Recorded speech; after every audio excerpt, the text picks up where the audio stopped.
Salve galera, beleza? Eu sou o Professor Mendes e esse é o canal Mendes Humanas. E hoje eu tô aqui pra gente poder bater um papo muito bacana sobre um dos conceitos mais importantes dentro das ciências humanas.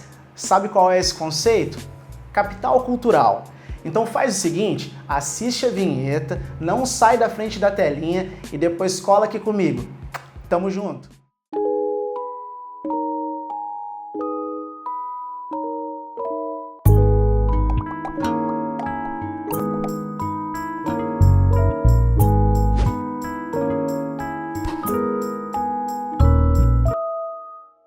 Capital cultural. Capital cultural é um conceito atribuído a um dos pensadores mais importantes das ciências humanas, Pierre Bourdieu. Pierre Bourdieu, na realidade, é considerado por muitos autores o mais importante pensador da sociologia contemporânea.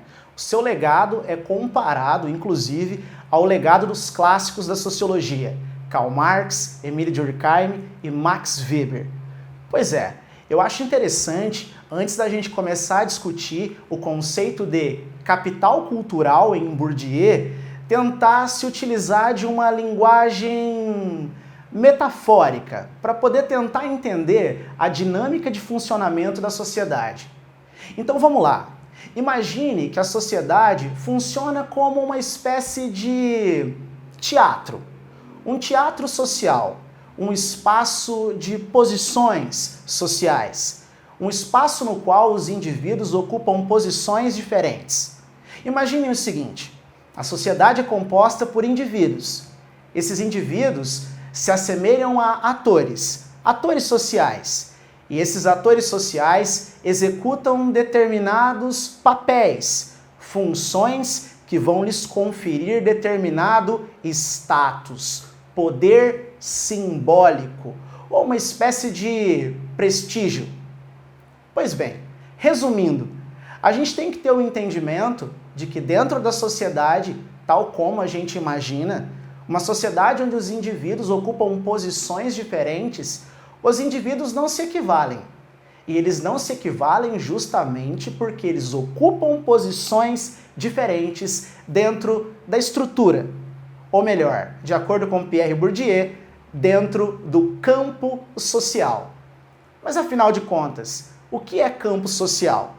Para o Bourdieu, campo social é um espaço de posições. É um lugar social. É o local onde nós, indivíduos, estabelecemos relações entre si. Imaginemos o seguinte, a escola é um campo social. A escola é um espaço de posições sociais. E posições muito bem delimitadas e hierarquizadas. Os indivíduos ocupam posições diferentes dentro dessa estrutura, ou melhor, dentro desse campo social.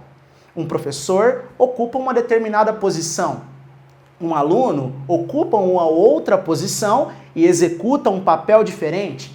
Coordenação, inspetores, o pessoal da cantina, o pessoal da limpeza, os diretores, ou seja, nós temos um espaço de posições, um lugar social no qual os indivíduos ocupam posições diferentes. E as posições que esses indivíduos ocupam vão, de certa forma, lhes conferir um certo prestígio social ou não. Imaginemos o seguinte, além da escola, a igreja também pode ser um campo social. O espaço de trabalho também é um campo social, o seu espaço de lazer, enfim. Sempre que a gente for pensar na estrutura, a gente pode avaliar e pensar em diferentes campos sociais. Mas vamos tentar pensar o seguinte, o que determina a posição que cada indivíduo ocupa dentro dessa estrutura, ou melhor, dentro desse campo social? Bom, os motivos são variados. A posição que você ocupa dentro da estrutura social vai depender muito do seu processo de socialização. das vantagens e das oportunidades que você recebeu ao longo desse processo de socialização. Bom, de maneira bastante simples, é preciso ter o entendimento que o Pierre Bourdieu ele se utiliza de uma linguagem metafórica para tentar explicar como os indivíduos ocupam determinadas posições na estrutura social. E a linguagem metafórica utilizada por ele é justamente a teoria dos capitais. É bem simples. Basta você ter o entendimento de que não se acumula e não se investe apenas em dinheiro, ou melhor, capital financeiro. Existem outras formas de capital além do capital financeiro e que compõem a estrutura social. Bom, a posição que você vai ocupar dentro da estrutura social vai depender das vantagens e das oportunidades que você vai ter para absorver e para adquirir esses diferentes ou essas diferentes formas de capital. Uma importante forma de capital sugerida pelo Pierre Bourdieu é justamente o capital cultural. Vamos pensar da seguinte maneira: o que é o capital cultural?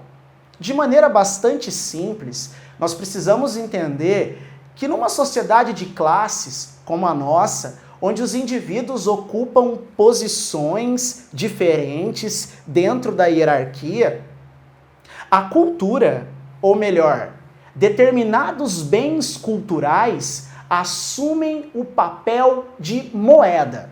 Isso mesmo, determinados bens culturais assumem uma posição muito importante dentro da estrutura social. Bom, você deve estar pensando e deve estar refletindo, mas cultura é muita coisa. A cultura representa a soma de todos os valores adquiridos por um povo. Pois é, cultura realmente é muita coisa, mas nesse caso eu estou me referindo especificamente ao conjunto de bens culturais que reproduzem e que representam a cultura da classe dominante. Isso mesmo, a cultura da classe dominante. Ou seja, eu estou falando de um tipo de saber que é considerado sofisticado. Algo que uns têm e outros não têm.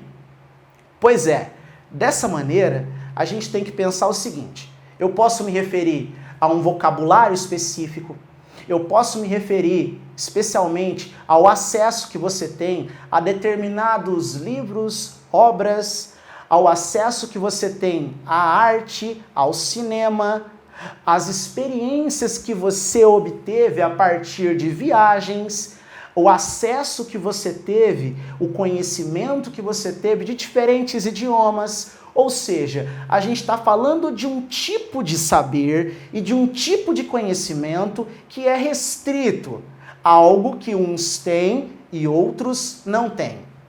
Mas bora lá. Quem tem mais acesso ao tal capital cultural? Eu acho que eu não preciso nem dar meia chance para vocês adivinharem quem possui mais acesso ao capital cultural. É muito simples. Basta você olhar para esse título aqui. Não precisa se ater ao conteúdo dele, se você já conhece a obra. Basta você olhar para o título. Quem manda no mundo? Muito simples. As pessoas que têm mais acesso ao capital cultural são justamente as pessoas que possuem mais recursos financeiros, as pessoas que possuem mais dinheiro. Ou seja, volto a dizer, nós estamos falando de um tipo de capital que é extremamente restrito. Bom, quanto mais poder econômico, maior é a possibilidade de você ter acesso ao capital cultural. É muito simples entender isso, não é? Pois então, e a escola? Qual é o papel da escola em toda essa conjuntura? Para Pierre Bourdieu, a escola assume um papel extremamente excludente. Ora, mas por que a escola assume um papel extremamente excludente? Porque a escola privilegia quem tem acesso ao capital cultural.